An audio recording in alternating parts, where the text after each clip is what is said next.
नमस्कार नमस्कार और भाई महानमस्कार। आप देख रहे हैं सिर्फ और सिर्फ आपका अपना भरोसेमंद, दमदार और हां थोड़ा सा मजेदार भी ये है राविश कुमार रिपोर्टिंग। देखिए, खबरें तो हर कोई दिखाता है, लेकिन हमारी रिपोर्टिंग की बात कुछ और है। यहां मिलेगी सच्ची बात, सीधी बात और कुछ ऐसी बातें जो आपको सोचने पर मजबूर कर देंगी, साथ ही थोड़ा बहुत हंसा भी देंगी, क्योंकि राविश कुमार रिपोर्टिंग में रिपोर्टिंग होती है, सेटिंग नहीं। तो अगर आप चाहते हैं कि हर बड़ी और जरूरी खबर की तह तक हम आपके लिए पहुंचे, तो अभी इसी वक्त चैनल को लाइक कीजिए, सब्सक्राइब कीजिए और हां, अपनी राय हमें कमेंट करके जरूर बताइएगा। अब शुरू करते हैं, बने रहिए हमारे साथ।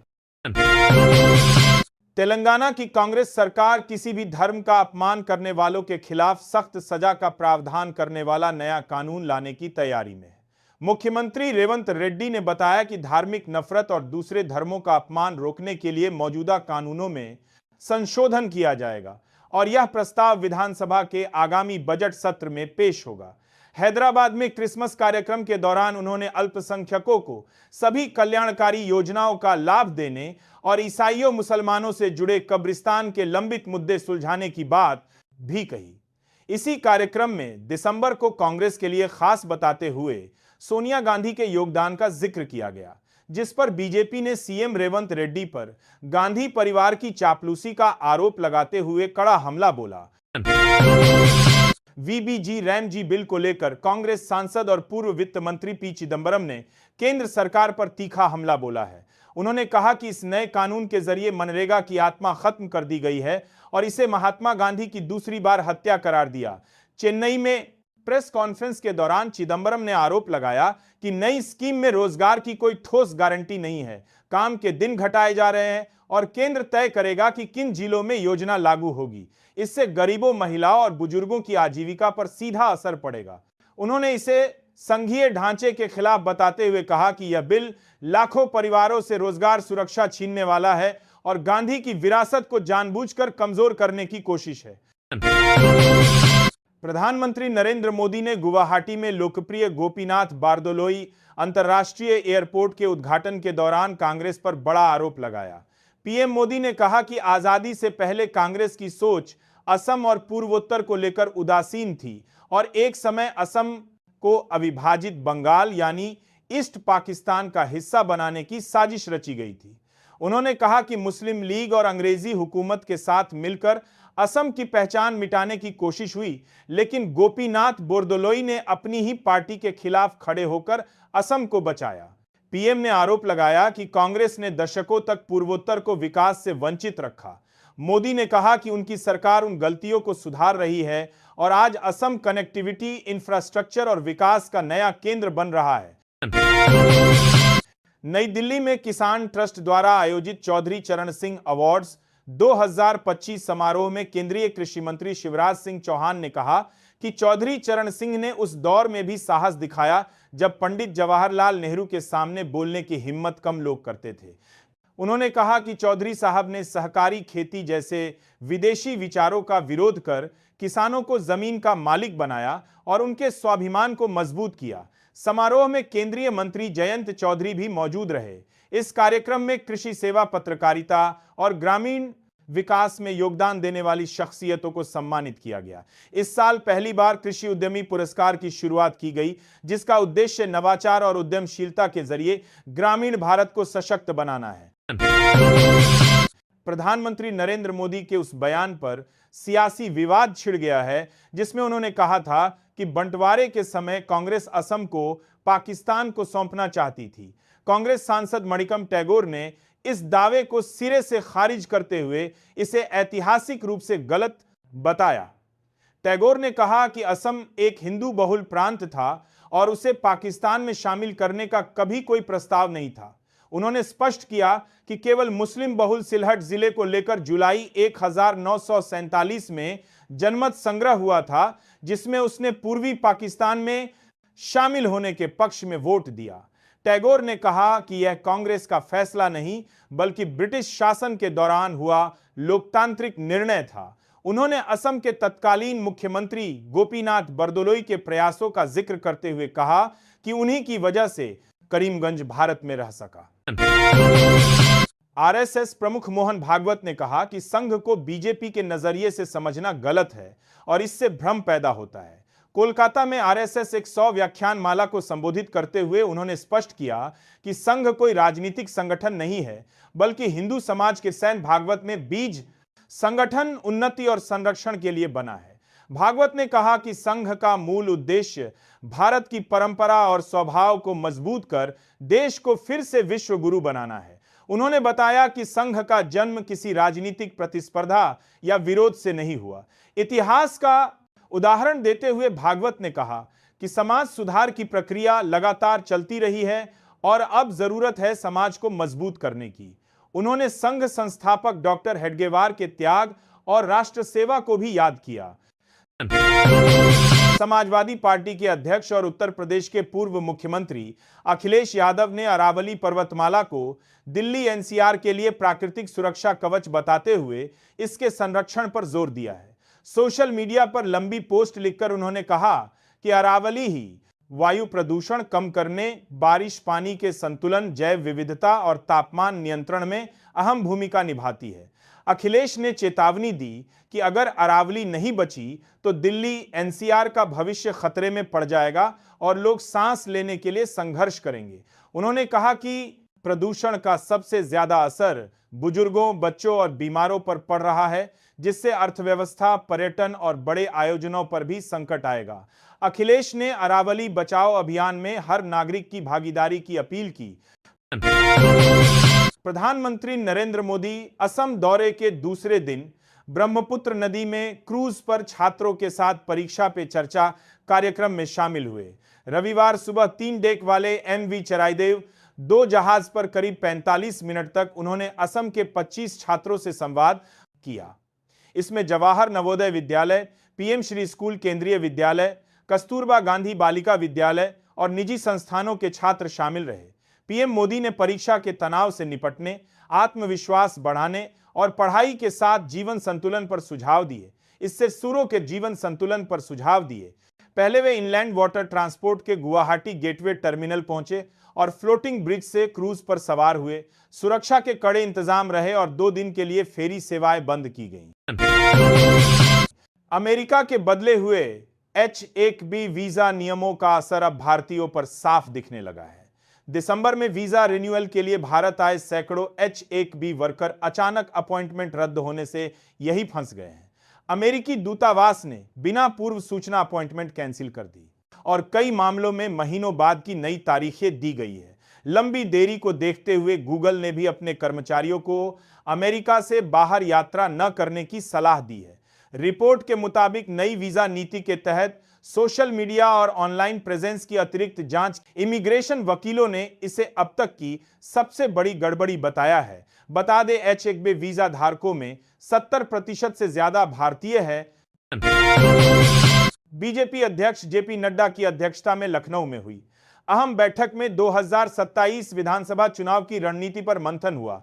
नड्डा ने साफ कहा कि जीत के लिए मतदाता सूची के विशेष गहन पुनरीक्षण यानी SIR अभियान में पूरी ताकत झोंकनी होगी।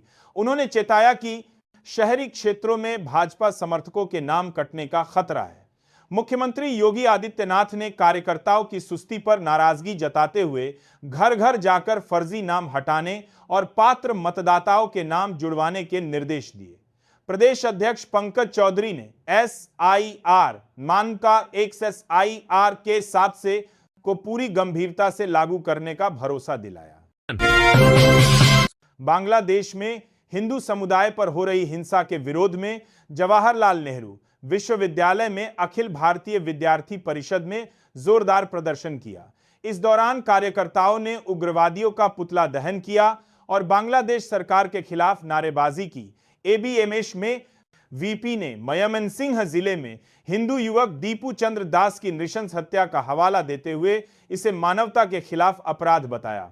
संगठन ने आरोप लगाया कि धर्म के आधार पर हो रहे अत्याचारों पर JNU के वामपंथी छात्र संगठन चुप है, जबकि अन्य अंतर्राष्ट्रीय मुद्दों पर वे मुखर रहते हैं। ABVP नेताओं ने कहा कि यह चयनात्मक संवेदनशीलता है और परिषद पीड़ितों की आवाज बनकर ऐसे अत्याचारों के खिलाफ लगातार संघर्ष करती रहेगी। पश्चिम बंगाल की राजनीति में विधानसभा चुनाव से पहले धार्मिक मुद्दों पर बयानबाजी तेज हो गई है। तृणमूल कांग्रेस के जंगीपुर विधायक जाकिर हुसैन ने ऐलान किया है कि हुमायूं कबीर द्वारा बाबरी मस्जिद बनाने की घोषणा के बाद अब 1 करोड़ रुपए की लागत से श्री कृष्ण मंदिर का निर्माण कराया जाएगा, जबकि मुर्शिदाबाद में मोहम्मदी मस्जिद भी बनेगी। जाकिर हुसैन ने कहा कि गीता और कुरान में 85% समानता है और समाज में सौहार्द जरूरी है। इससे पहले टीएमसी के निलंबित विधायक हुमायूं कबीर बेलडांगा में बाबरी मस्जिद की नींव रख चुके हैं, जिस पर विवाद बढ़ा। हुमायूं कबीर 2026 चुनाव के बाद किंग मेकर बनने और नई पार्टी बनाने का भी दावा कर चुके हैं। संसद की कार्यवाही को लेकर कांग्रेस और सरकार के बीच टकराव तेज हो गया है। कांग्रेस सांसद मणिकम टैगोर ने केंद्रीय मंत्री किरण रिजिजू पर तथ्य छिपाने और सदन को गुमराह करने का आरोप लगाया है। टैगोर ने सोशल मीडिया प्लेटफॉर्म एक्स पर लिखा कि वीबीजी रामजी बिल 18 दिसंबर को उस समय पास किया गया जब लोकसभा पूरी तरह व्यवस्थित नहीं थी। उन्होंने दावा किया कि इसके बाद वायु प्रदूषण जैसे गंभीर मुद्दे पर चर्चा की अनुमति नहीं दी गई, जबकि यह लंच के बाद या अगले दिन कराई जा सकती थी। टैगोर ने सरकार के साथ बोली जा रहा है पर अहम मुद्दों से ध्यान भटकाने का आरोप लगाया। वहीं इससे पहले किरण रिजिजू ने एक वीडियो साझा कर कांग्रेस पर संसद के नियमों की अनदेखी और अनुशासनहीनता का आरोप लगाया था। प्रधानमंत्री नरेंद्र मोदी ने पश्चिम बंगाल के नदिया जिले के रानाघाट में वर्चुअल जनसभा को संबोधित करते हुए तृणमूल कांग्रेस पर तीखा हमला बोला। घने कोहरे के कारण कार्यक्रम वर्चुअल हुआ, लेकिन पीएम का हमला सीधा रहा। उन्होंने कहा कि बंगाल में विकास और बड़ी परियोजनाएं इसलिए रुकी है क्योंकि ममता सरकार सहयोग नहीं कर रही। पीएम मोदी ने कहा टीएमसी 1000 बार मोदी का विरोध करे, लेकिन जनता के सपनों को कुचलना बंद करे। उन्होंने आरोप लगाया कि टीएमसी सिर्फ कट और कमीशन की राजनीति करती है, जिससे आवास, स्वास्थ्य, शिक्षा और खाद्य सुरक्षा से जुड़े हजारों करोड़ के प्रोजेक्ट अटके हैं। पीएम ने बताया कि केंद्र सरकार ने 52 लाख घर मंजूर किए और जल जीवन मिशन से 1 करोड़ से ज्यादा परिवारों को लाभ मिला। उन्होंने घुसपैठियों को बचाने का आरोप लगाते हुए 2 इंजन वाली सरकार को मौका देने की अपील की। दिल्ली के वाहन चालकों को जल्द बड़ी राहत मिल सकती है। मुख्यमंत्री रेखा गुप्ता की सरकार ट्रैफिक चालानों को माफ करने के लिए एमनेस्टी स्कीम लाने की तैयारी में है। इस स्कीम के तहत दिल्ली पुलिस और एनफोर्समेंट विभाग द्वारा काटे गए पुराने ट्रैफिक चालान रद्द किए जा सकते हैं। इसके लिए एलजी के पास फाइल भेजी जा चुकी है और जल्द कैबिनेट से मंजूरी मिलने की संभावना है। एमनेस्टी स्कीम का उद्देश्य लोगों को पुराने जुर्मानों से राहत देना और सरकारी रिकॉर्ड दुरुस्त करना होता है। इसके साथ ही सरकार प्रदूषण कम करने पर भी फोकस कर रही है। अगले वित्तीय वर्ष से नई इलेक्ट्रिक व्हीकल पॉलिसी लागू की जा सकती है, जिसमें पुराने पेट्रोल डीजल वाहनों को स्क्रैप करने पर ईवी खरीदने के लिए इंसेंटिव देने की योजना भी शामिल है। संसद के शीतकालीन सत्र के बाद बीजेपी ने पूर्व और दक्षिण भारत पर एक साथ चुनावी फोकस तेज कर दिया है। रणनीति के तहत प्रधानमंत्री नरेंद्र मोदी पश्चिम बंगाल और असम में विकास परियोजनाओं के उद्घाटन और जनसभाओं के जरिए राजनीतिक माहौल बना रहे हैं। बंगाल में राष्ट्रीय राजमार्ग परियोजनाओं के साथ विकास बनाम तुष्टीकरण का नैरेटिव आगे बढ़ाया जा रहा है। वहीं असम में एयरपोर्ट टर्मिनल और औद्योगिक परियोजनाओं को स्थानीय अस्मिता से जोड़ा जा रहा है।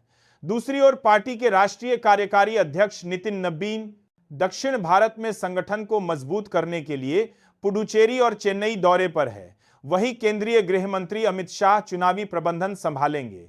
यह त्रिस्तरीय रणनीति 2026 के चुनावों में बीजेपी के राष्ट्रीय विस्तार की बड़ी तैयारी मानी जा रही है। बांग्लादेश में छात्र नेता उस्मान हादी की मौत के बाद हिंसा भड़क गई और हिंदू व्यक्ति दीपू चंद्र दास की निर्मम लिंचिंग हो गई। जमीयत उलेमा-ए हिंद के अध्यक्ष मौलाना महमूद मदनी ने इसे बेहद शर्मनाक बताया और कहा कि किसी को मारने का अधिकार नहीं है, अपराधियों को कानूनी तरीके से ही सजा मिलनी चाहिए। मदनी ने उग्रवाद रोकने की जरूरत पर भी जोर दिया। दीपू की हत्या में अब तक 10 लोग गिरफ्तार किए गए हैं। बांग्लादेश के अंतरिम सरकार प्रमुख मोहम्मद यूनुस ने दोषियों को सजा दिलाने का आश्वासन दिया। अगर आप ऐसे ताजा और महत्वपूर्ण न्यूज चाहते हैं तो हमारे चैनल को सब्सक्राइब करें, वीडियो को लाइक और कमेंट करना न भूलें। असम दौरे के दौरान प्रधानमंत्री नरेंद्र मोदी ने कहा कि कांग्रेस पार्टी बांग्लादेशी घुसपैठियों को बसाने और बचाने में लगी है, इसलिए वह SIR अभियान का विरोध कर रही है।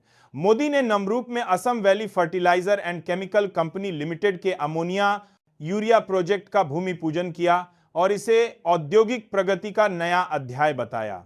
उन्होंने किसानों के हित, स्थानीय रोजगार और स्वरोजगार पर जोर दिया और कहा कि अब तक PM किसान सम्मान निधि के तहत लगभग 4 लाख करोड़ रुपए सीधे किसानों के खातों में भेजे गए हैं। PM मोदी ने कांग्रेस की देश विरोधी और वोट बैंक की राजनीति की निंदा की और भरोसा दिलाया कि बीजेपी असम की पहचान और सम्मान की रक्षा फौलाद की तरह करेगी।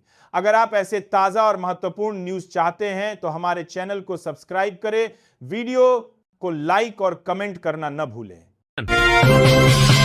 तेलंगाना के मुख्यमंत्री रेवंत रेड्डी ने घोषणा की है कि राज्य सरकार एक नया कानून लाएगी जिसमें किसी भी धर्म का अपमान करने वालों को सजा मिलेगी। उन्होंने कहा कि कांग्रेस के नेतृत्व वाली सरकार मौजूदा कानूनों में बदलाव कर धार्मिक नफरत और अपमान करने वालों को कर्म करने वालों पर, इसलिए बदलाव का उनके बारे में धर्म का कार्य है, लेकिन वालों पर कड़ी कार्रवाई सुनिश्चित करेगी। यह बिल आगामी बजट सत्र में विधानसभा में पेश किया जाएगा। सीएम ने क्रिसमस कार्यक्रम में अल्पसंख्यकों के कल्याण, कब्रिस्तान से जुड़े लंबित मुद्दों और सोनिया गांधी के योगदान का जिक्र भी किया। विपक्ष ने रेवंत के बिल सोनिया गांधी संबंधी बयान की कड़ी आलोचना की। अगर आप ऐसे अपडेट चाहते हैं तो हमारे चैनल को सब्सक्राइब करें, वीडियो को लाइक और कमेंट करना न भूलें। पूर्व वित्त मंत्री P चिदंबरम ने VBG रामजी बिल को लेकर केंद्र सरकार पर हमला बोला है। उनका कहना है कि इस नए कानून ने मनरेगा की आत्मा को खत्म कर गरीबों की रोजगार गारंटी छीन ली है और महात्मा गांधी की दूसरी हत्या की गई है। चिदंबरम ने बताया कि बिल पूरे देश में लागू नहीं होगा। केंद्र तय करेगा कि किन जिलों में काम मिलेगा, जिससे लाखों परिवारों को नुकसान होगा। उन्होंने कहा कि यह बिल गरीबों, खासकर महिलाओं और बुजुर्गों के लिए सुरक्षा जाल कमजोर कर रहा है और संघीय ढांचे व गांधी की विरासत के खिलाफ है। अपडेट के लिए हमारे चैनल को सब्सक्राइब, वीडियो को लाइक और कमेंट जरूर करें